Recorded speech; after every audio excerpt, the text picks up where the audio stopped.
all understand English, right? So let's read this first so that I can break it down to you as to how it started.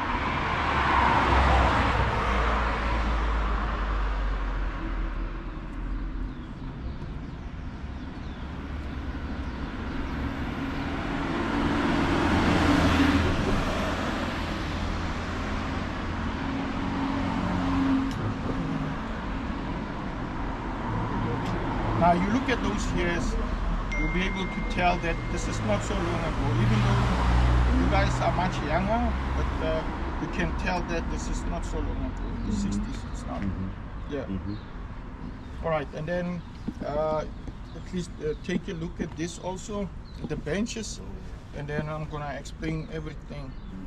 But then the benches which we had, they never used to have this, whites only. It used to be European, to emphasize that they were not Africans, they don't come from here. But they changed this only to suit them now to can be Africans after we gained the independence. They said, oh, black people can easily now get rid of us and say, guys, you know you're Europeans, and so pack your bags and leave because you've never wanted to be here. That's why they changed this to quickly to adapt. Very, you know, double standards. Yep. Yeah. We know. Yes. And then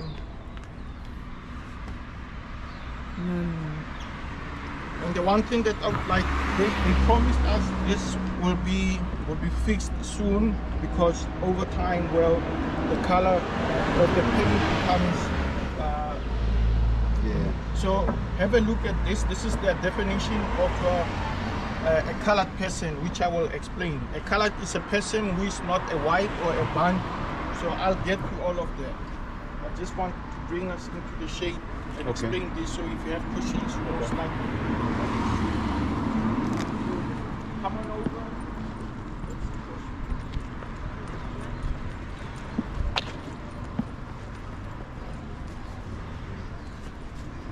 All right. So the building itself, it's called the High Court. And its main purpose during apartheid was actually to divide the country by separating people who are black, the authentic or indigenous people of the country, from the Europeans. That's basically what it did. And some of the things they carried out there were bad. And then I'll come to the whole thing. First, I have to narrate the story of how the Europeans made it here and the reasons for them coming around here. They started the first group. There's actually 3 of European groups that came here and set foot on our land. The first group was the Portuguese. They made it here in 1488. And they were on a spice route mission. So their main objective was not to settle here or do anything, but rather to find their way around the African continent to get to the east so that they can purchase spices there, which they were trading with back home. And so the second group, they didn't settle. The Portuguese managed to make it all the way up to Port Elizabeth, but it took them a while. They settled for some time at Mossel Bay. That's the place where we have now a replica of the ship which they used, which was used by Bartholomew Diaz, 1488. Table Mountain was also named by a Portuguese guy. In 1503, Antonio de Saldanha is the guy that anchored into our bay, Table Bay. And the features of the mountain were quite striking to him, to want to know how come this mountain, ginormous as it is, had been carved by nature to look this way. And so he wanted to see what was on top of it. So he immediately ascended the mountain as soon as he anchored. But then we'll get to the point as to when we started ascending the mountain without breaking a sweat. So that's also another thing which the Portuguese did, or Europeans generally. They used to name places after themselves and claim that they were the first ones to discover. They overlooked the local name of Table Mountain, which is Hiropoa, right? It simply means a mountain in the sea. And that used to be a sacred place for our indigenous people. Only the elders were allowed to go, and they would up top? Yes, up the mountain in the early days, because that was a sacred place. They would go up there just to give thanks for the amount of rainfall, harvest, all the yields they found, and the number of children that were born, and things which they would be proud of when they happen. And so they would also go up to ask for rainfall, if at all they were going through a period of drought and stuff like that.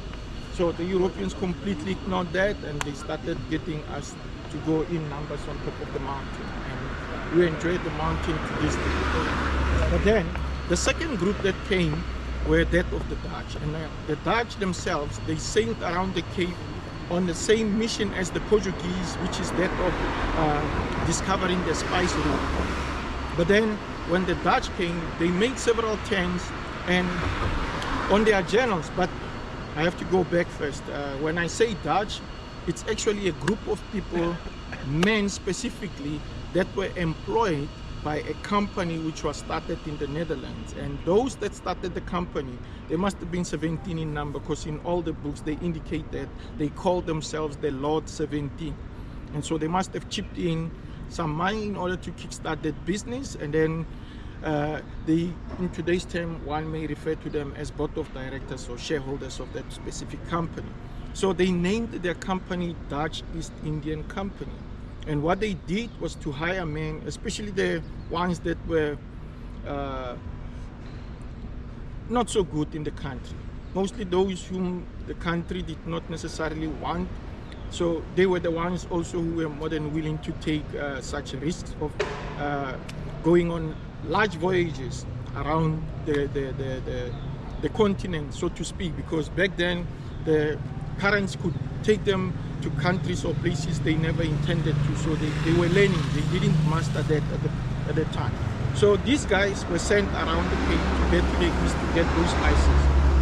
And so at the time also human beings had a weakness. We didn't have the best ways of preserving food, and so their perishables would go off long before they reached their destinations. Besides, or in addition, these guys were what we call sailors, right? So they relied on the wind to propel them to destinations they needed to reach.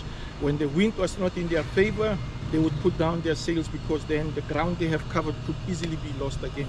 So as a result of that, they ended up spending months in the oceans just to get to where they needed to go. So there was no way they were going to be healthy all the time when they ran out of fresh water and perishables.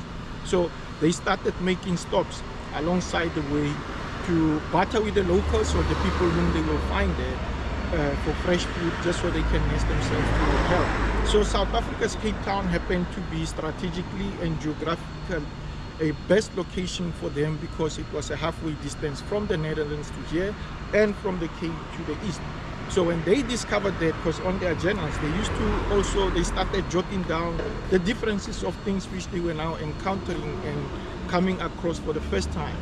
So they would know, and they would put down on their journals, okay, this area is so green, there's this type of plants we are not familiar with, and the type of fruits, but there's so much abundance of good stuff that people eat there. They would label all of that. They also indicated the height of the locals, that they were short in stature and they found themselves to be slightly taller.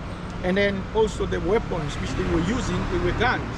And the locals' weapons were knobkiris and machetes and stuff like that, which requires one to be this close in order to make an impact. So the Lot 17 who never made it down here, reading those journals, they discovered that, okay, this land is actually good, and because they barter with the locals here, this is where they get most of the good stuff. And so they decided, you know what, but these guys are taking a bulk of our budget, and so we are not happy with that, because we use that for the spices. We need more of those to make more money. So how about we take their land? Because if you say that their weapons are no match to yours, then they decided to hire more men who were ugly and give them weapons and send them down here. That's when Jan van Riebeeck, the first governor of the Dutch, who was assigned to the Cape in 1652, had to come down here with a bunch of men. He was the only one who was allowed to have his wife. The rest of these men, some of them didn't even have women. So they came down here with those weapons. On arrival at the Cape, this time around, they took advantage of the locals who thought things would be the same. They would just barter with them, only to find that this time around they were being attacked. Their land was taken. We're standing on the very same land which they took on arrival. So 1652, because they now wanted to establish a refreshment station by growing crops themselves. So they took the locals' land, they took their livestock, they took their women and daughters and forced them into being their wives. And as such, we ended up with a new breed of human beings who are now not 100% black or 100% European. So they are a 50-50, which is what we refer to in South Africa as colored people. In the States, you know, if you say colored, it's a term that is not a real seen. bad word. Yeah, but here, this is the word that we use, because blacks do take their stand. The indigenous people of the country, and then we have the colored people that came as a result of merging with the Europeans, and then we have the Europeans that came here. So 3 groups now that were in the country.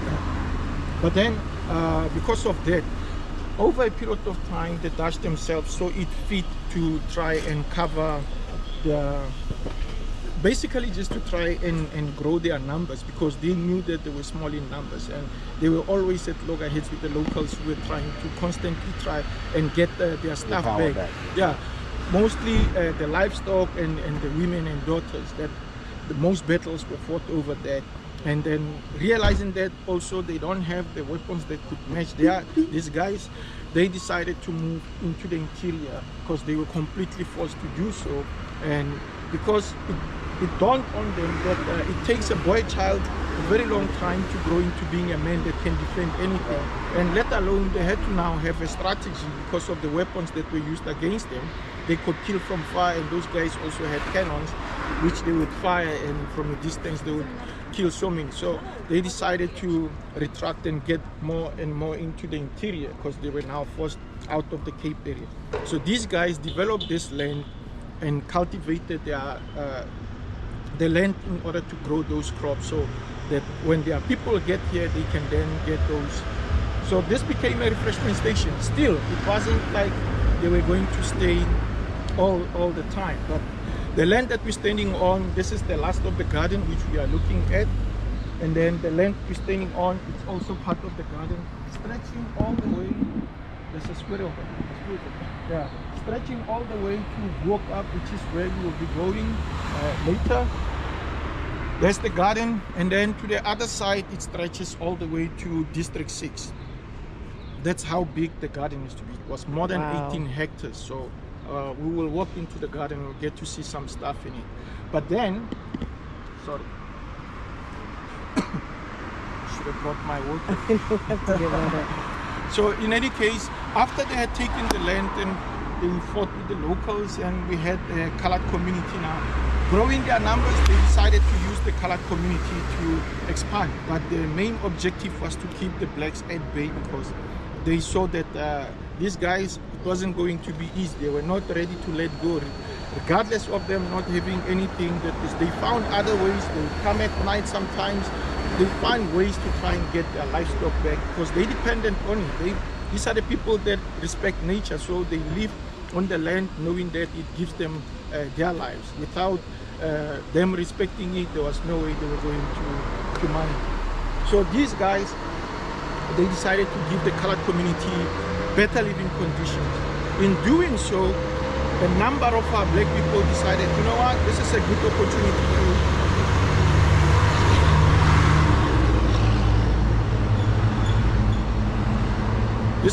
opportunity to claim to be colored, because how will they know? Some of us are more light-skinned. I mean, my grandmother was more light in complexion than many white people that I've seen.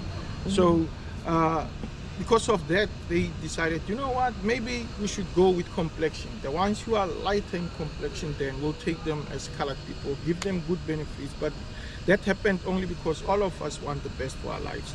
If you want in this life, all of us want to have better living conditions and everything.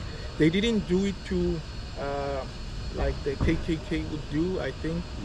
KKK, that would be the Russia's, how do you say, secret agents. That's the word that I was looking for. That, even though I used KKK, I was just looking for secret agents. They didn't do that to try and betray them by being KGB. KKK or the Ku Klux KKK now, I just Klan. No, it just dawned on me as before he said the word, I saw KGB. that white, That cape, yeah. white head. They're also Then I remembered, no, secret KGB. group, yeah.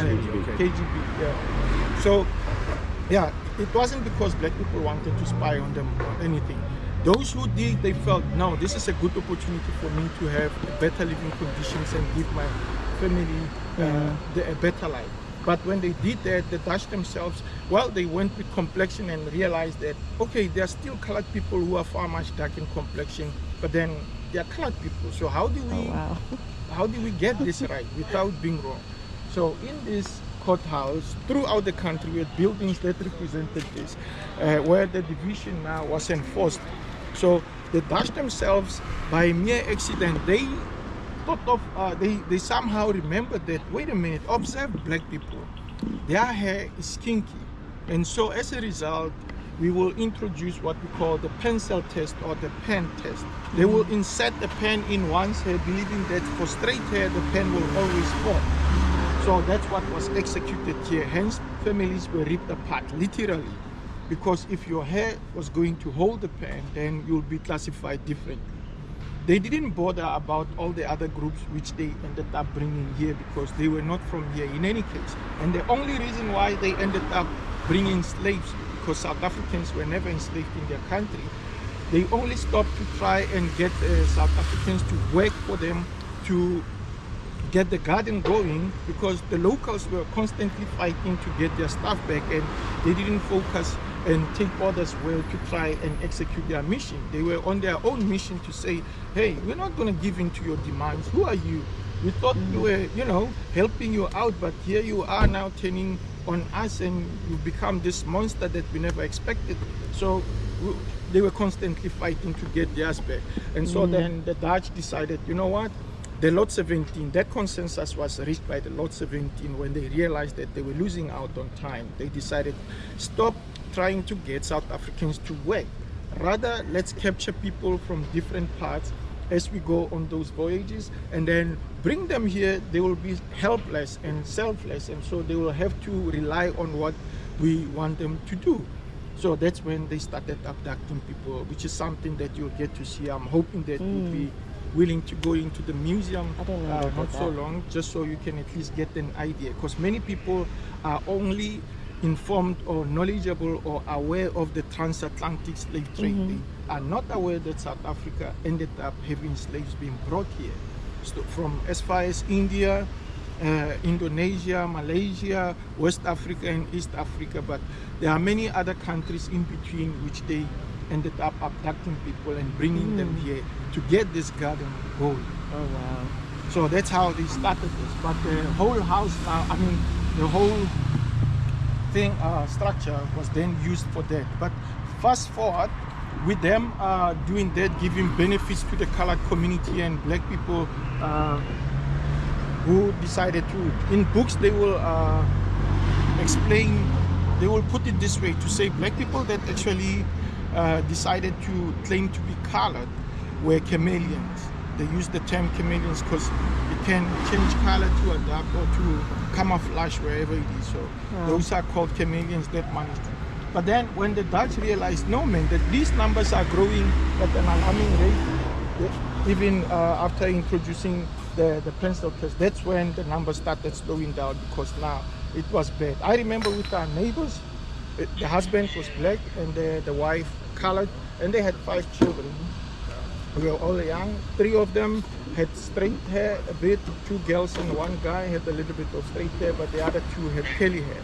So that family was ripped apart, and many were affected the same way, because the government of the Dutch believed that they should stick to their guns. At the back of their minds, they were thinking, blacks somehow are going to take advantage.